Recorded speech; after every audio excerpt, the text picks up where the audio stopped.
dari awal juga Angga tuh selalu mengencourage gitu ya, Iya. bahwa Visinema tuh bukan tentang Angga. Dari awal dia bilang bahwa semua orang di sana tuh selalu di-nurture untuk bisa berbuat dan berkarya. Iya. Ketika dilepas Angga langsung 1,7 juta. Berarti Angga emang nggak usah ikut-ikut ya harusnya. Ibu nangis ngeliat di monitor kecil itu. Aku karena mungkin udah saking lamanya aku nggak syuting karena pandemi. Jadi ibu sempet kayak nangis gitu. Akhirnya anakku bisa membantu beban keluarga. Aku terharu sekali. Bayar KPR ini Widuri. Gitu.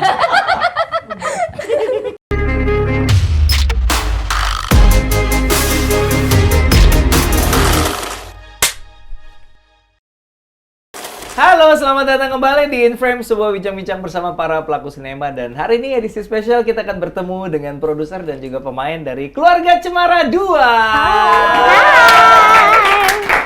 Ada Anggia, Karisma, dan juga Widi. Kamu tuh nama komersil, Widi lagi. Widuri siapa sih nama ininya? Widuri Putri Sasono. Widuri Putri Sasono. Widuri Putri Sasono dan Anggia Karisma. Widi mah emaknya ya. Widi maknya. Widuri dan Widi. Jadi singkatan kali ya, Widuri dan Widuri. Widi. Widuri dong itu. Kalau itu Widuri dong. Anggia Karisma dan Widuri Putri Sasono, apa kabar? Baik. Om Meners apa kabar? Baik dong. Jadi aku manggil Om. Kalau aku sama Tante Anggia tuh sudah historinya udah jauh sekali ke belakang ya.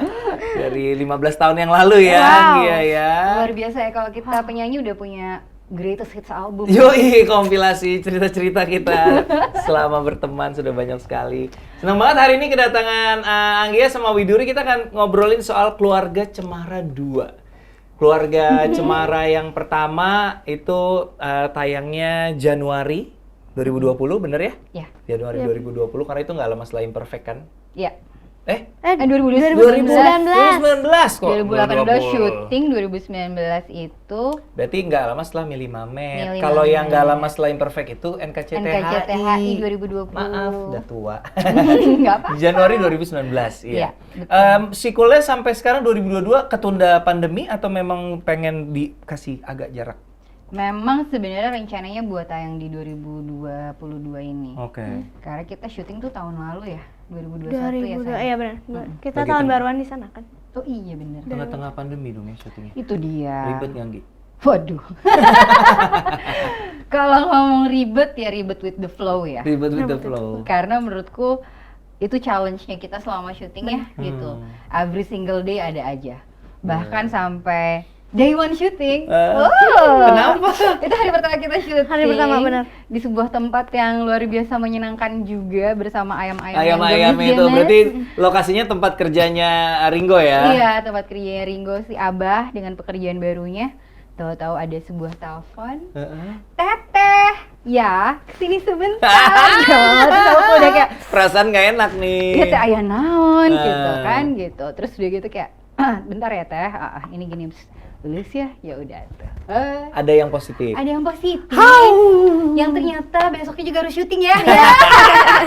Jadi, Aduh. oke guys, hari pertama jalanin dulu. Baru hari pertama Baru ya. hari pertama, Baru besok kayak gimana besok Iya, ya iya, gitu. Untungnya timnya solid banget, jadi waktu ada berita-berita yang di luar rencana kita yang kita nggak bisa kontrol, Iya. yang penting timnya kompak.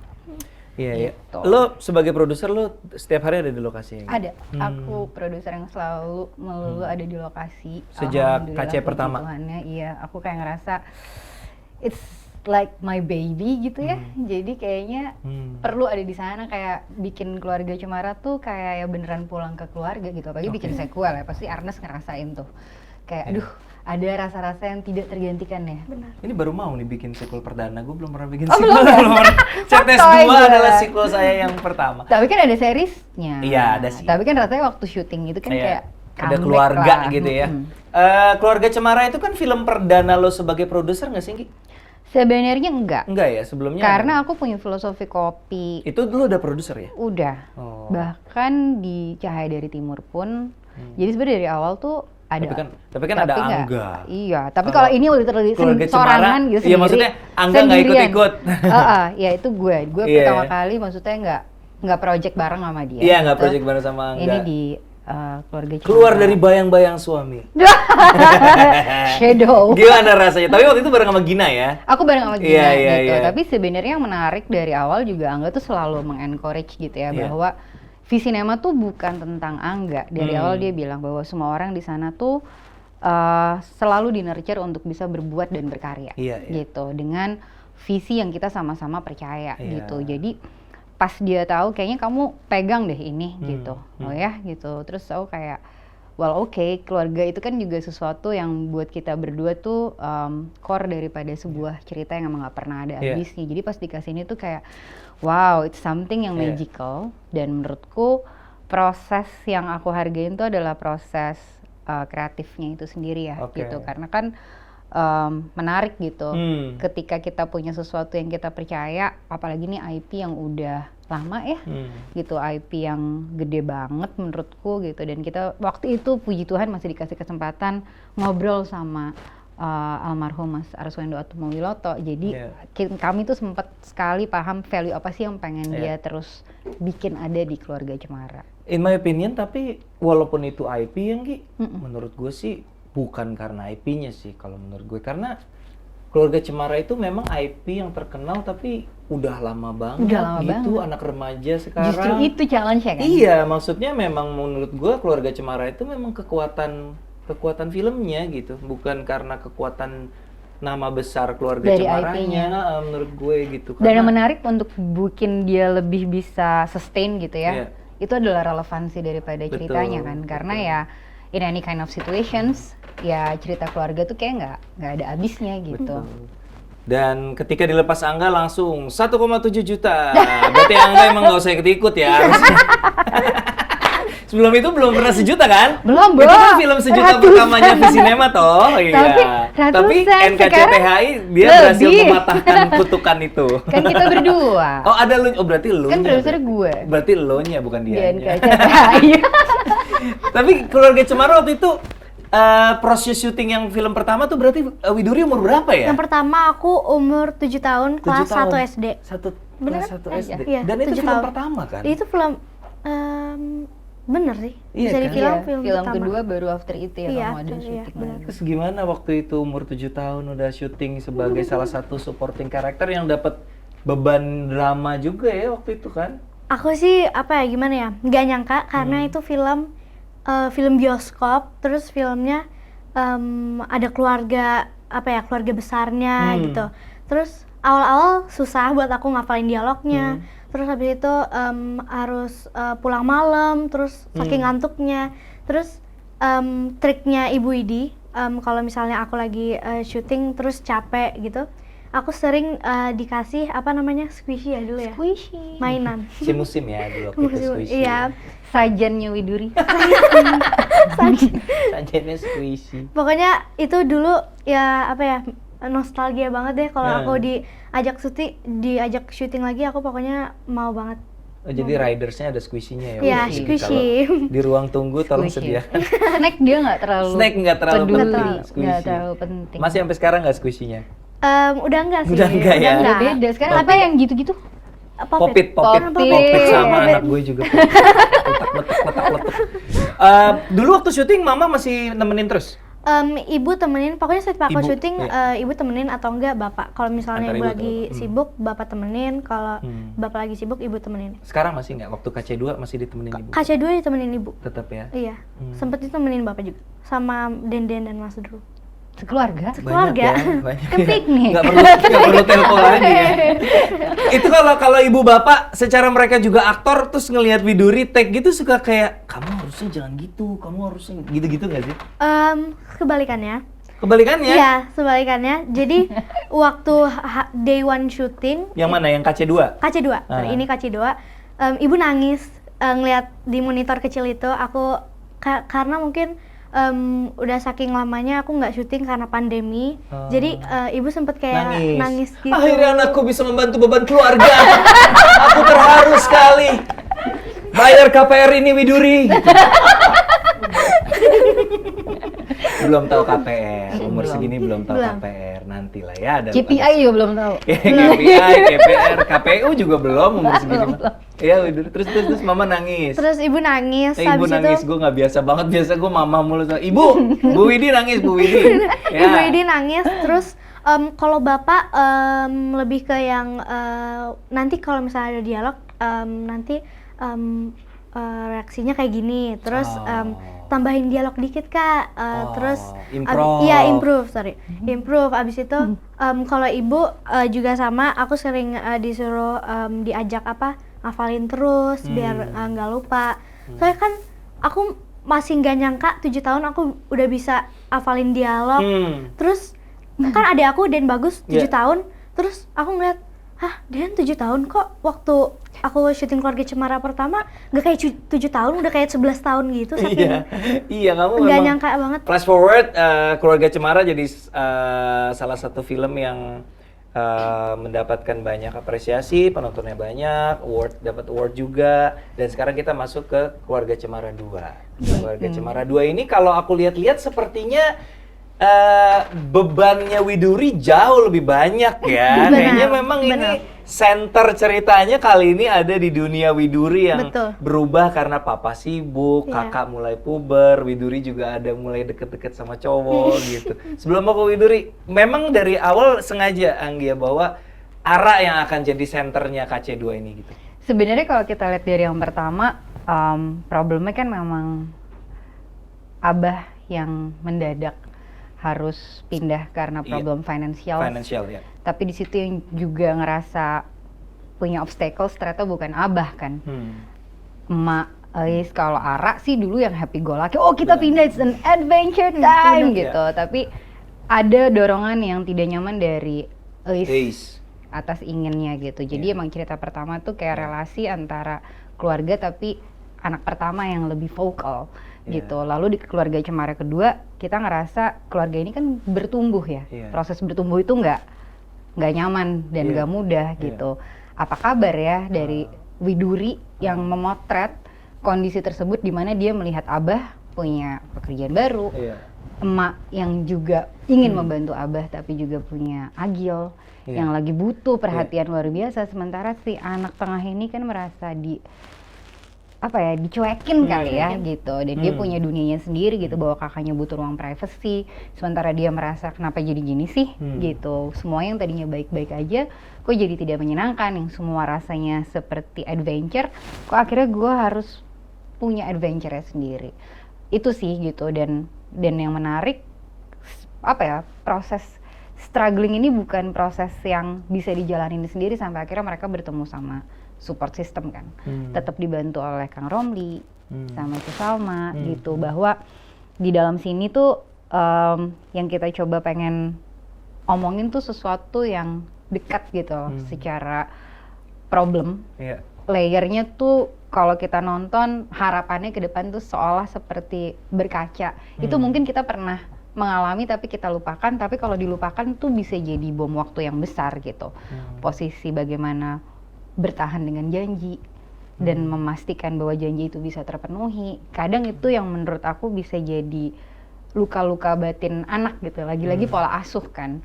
Nah hal-hal itu yang sebenarnya bisa terlihat sederhana tapi ternyata tidak sesederhana itu. Nah itu yang kita coba kupas satu-satu.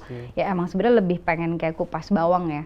Jadi di dalam proses penulisannya yang menarik di sini kan filmnya sendiri itu ditulis oleh Irfan Ramli, oleh Ipang. Gitu, terus kita di situ banyak sekali elaborasi lah ya gitu, apa sih yang sebenarnya kita rindu dari masa kecil, gagasan apa yang nggak pernah kita dapatkan atau bisa kita point out diceritain, dan akhirnya kita ngobrol ya. Sebenarnya setiap dari karya yang kita keluarin kan piece of our life ya, itu sih yang kita pengen keluarin di Keluarga Cemara. Menarik banget sih menurut gue, karena biasanya kan kalau orang bikin sequel yang pasti kan ada beban untuk go bigger gitu loh, kayak lo harus lebih spektakuler dari film sebelumnya, tapi in this case sepertinya justru yang pengen ditambahin bukan membesar keluar tapi lebih masuk ke dalam ya. Kayak mungkin kita nambahin layer di dalam keluarga ini yang kita sudah kenal sebelumnya. Betul, dan di sini tuh lebih juga kerasa apa ya, lebih lebar lah kita ngelihat keluarga Cemara. Kalau keluarga Cemara yang pertama mungkin ruang-ruangnya sangat sempit. Di sini kita ngelihat bahwa universe-nya seperti ini ya keluarga Cemara kedua. Bahwa mereka tinggal di lingkungan yang ternyata banyak sekali yang bisa ditemukan oleh Widuri mencari sesuatu yang menyenangkan untuk dirinya. Begitu juga kita ngelihat proses bertumbuhnya Ais, begitu juga kita ngelihat bagaimana Abah dan Ma yang struggle. Dan yang menarik di sini kita juga pengen kayak kadang-kadang kita tuh lupa loh jadi orang tua kalau kita tuh pernah jadi anak kecil. Ada masa kita nggak selalu melulu percaya sama omongan anak-anak, tapi pada masanya kita pernah jadi anak-anak. Karena ada situasi di mana Abah bergelut dengan perasaannya gitu ya, kayak gak mungkin deh gue bisa percaya sama apa yang Widuri percaya. Nah hal-hal kayak gitu sih Nes gitu, dan ini kan terjadi setelah post pandemi universe ceritanya, dan struggle-nya pasti beda kan. Ini post pandemi artinya diceritakan bahwa pandemi sudah usai Sudah gitu. usai, Pernah gitu. ada pandemi Pernah berarti. ada pandemi. Dan di sini juga kita memperlihatkan porsi ibu sebagai orang yang membantu menopang financial keluarga. Gitu. Itu sih kita coba ceritain bahwa struggling di masa pandemi dan post pandemi juga pasti dua hal yang berbeda kan ya. Aku harap cerita ini yang kita bikin sederhana ini tuh bisa punya relasi kuat gitu ke penonton nantinya gitu. Widuri, Yes. gimana rasanya jadi pemeran utama gitu? Mungkin pemeran utamanya memang ensemble, tapi aku rasa pasti bobot Widuri di sini jauh lebih berat pasti ya. Aku speechless. Pas baca skrip tuh, kenapa sih gue banyak banget gitu nggak? Hah? Gitu Aku nggak? speechless karena ini pertama kali aku jadi main karakter. Kan ini keluarga Cemara pertama Teteh Ais ya. Teteh Ais lebih main karakter. Terus waktu baca skrip, waktu aku lihat kalau dialognya aku banyak, kayaknya Ara main karakter nih sekarang. Terus aku baca dialognya, terus berarti sekarang Ara udah berubah dari yang keluarga Cemara 1, lebih tanggung jawab, lebih mandiri. Terus kan Teteh Is udah kayak lebih pilih teman-temannya daripada Ara. Jadi Ara terasa sedih, patah hati, terus kayak nggak tahu arah gitu. Ara tak tahu arah. Ara tak tahu Bisa arah. jadi Ara- seriesnya. Bisa, benar. Mungkin Bapak mau jadi sutradara. Nggak tahu arah. Pitching ini jadi episode pitching ya. Ara di karakternya umur berapa sih sekarang di filmnya? Di keluarga Cemara 2, Iya. Ara itu kelas 5 SD, umur 10 tahun. Berarti beda-beda dikit lah ya, Iya, beda sama dikit. di umur. Beda 3 tahun. sebenarnya ya. Sama yang keluarga Cemara pertama ceritanya. Oh iya, tapi maksudnya sama umur in real life nggak Ya, jauh lah Iya, ya. beda jauh. Beda. Terus susah nggak? Maksudnya kan ketika Widuri meranin di keluarga Cemara pertama dengan sekarang gitu, dengan seingetku kan kayak misalnya di KC yang pertama kan aku inget banget tuh adegan yang wah gila nangis nontonnya waktu adegan yang kayak Eis sama Abah yang kue ulang tahun gitu kan. itu sedih. Nah dulu kan Ara Widuri belum dapet tuh adegan-adegan seberat itu iya, gitu. benar. Apakah di sini lebih kayak dapat adegan-adegan yang berat, terus persiapan readingnya apa workshopnya kayak gimana tuh? Yang pasti dialognya lebih banyak dan lebih panjang daripada yang pertama. Itu aku hafalinnya, oh my god, lama banget. Aku sampai Ompe, direkturnya di Astradanya disuruh hafalin terus sampai hafal. Soalnya kan itu aku agak deg-degan karena baru pertama kali punya dialog panjang gitu. Terus gak lama kemudian aku mulai belajar satu kata dihafalin biar cepet hafal gitu. Terus lama-lama aku pakai teknik itu terus disuruh bapak. Terus udah lumayan gampang untuk aku. Dan untuk workshop readingnya itu seru banget. Ketemu castnya semuanya, ada Teteh, ada Agil yang super gemesin banget. Terus ada pokoknya yang paling seru menurut aku sih big reading, karena ketemu semuanya dan bisa kenalan. Workshop dan udah di setnya sama-sama seru. Terus itu ada sedihnya, Nes. Iya, ada sedih. Emak nggak bisa bareng kita Emak ya. nggak bisa bareng. Lagi dalam proses recovery juga. Ya. Covid.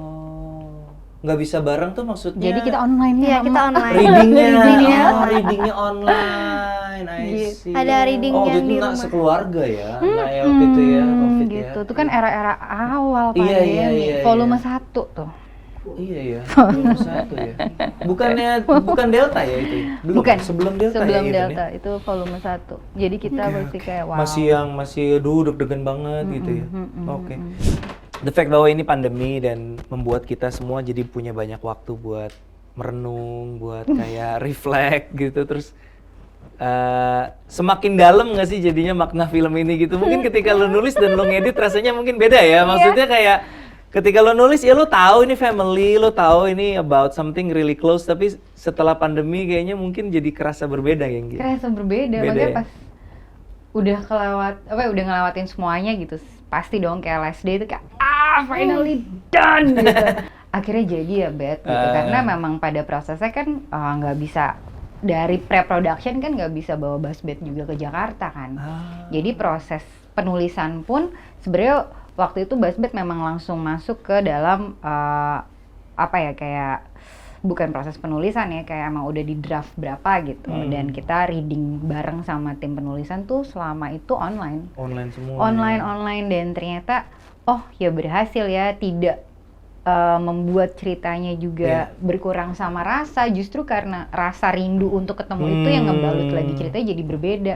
Nah pas udah jadi sih ya aku sih happy banget ya sebagai kreator dari filmnya gitu, karena emang sesuatu yang gak bisa di-compare sama yang pertama. Kenapa tuh?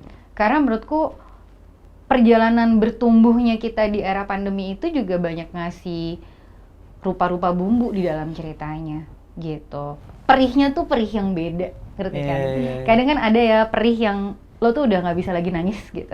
Pernah nggak kayak gitu? Enggak ya? Bo, tolong deh. Mungkin dia akan sedrama lo one day ya, tapi belum sekarang kan gitu. dia. Karena buat gue apa yang dia hadapi itu, karena dia ada di momen tidak dipercaya itulah yang menurut gue jadi momen perihnya seorang Ara ya. Iya. Karena dia secara nggak langsung tuh seolah di-ignore gitu loh dari keluarganya, karena tadinya deket tiba-tiba satu persatu menjauh. Mama sibuk kerja, bapak sibuk kerja. Sampai akhirnya dia bertemu dengan sahabat barunya gitu, terus udah gitu. Yang diperankan Muzaki ya. Yang diperankan oleh Muzaki, dia juga menemukan keasikannya sendiri. Siapa bahwa nama karakternya? Ariel ya, nama karakternya Muzaki Ariel, dan dia juga punya teman baru gitu. Jadi buat aku iya ya, ini tuh adventure of a lifetime-nya Ara bersama sahabat barunya. Tapi kenapa Bas? Produser ketemu director itu tuh kan seolah kayak cari soulmate ya. Tidak mudah untuk bersinergi atau bisa menyatukan sebuah visi gitu. Selalu berangkat dari obrolan sederhana sih.